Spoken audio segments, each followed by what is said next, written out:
how to retract or expose your blade on the Stanley FATMAX utility knife.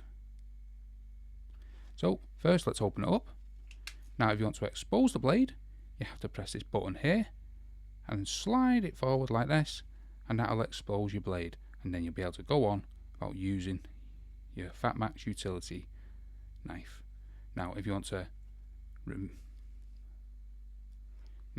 retract the blade, all we need to do is press that button down again and then slide it back, and there the knife has been put away in its place.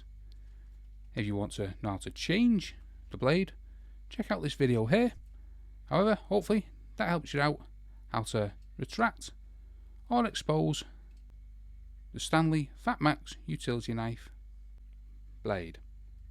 So hopefully that helps you out how to expose or retract the Stanley FATMAX utility knife blade. If it does, smash the like, smash the subscribe, and thanks for watching.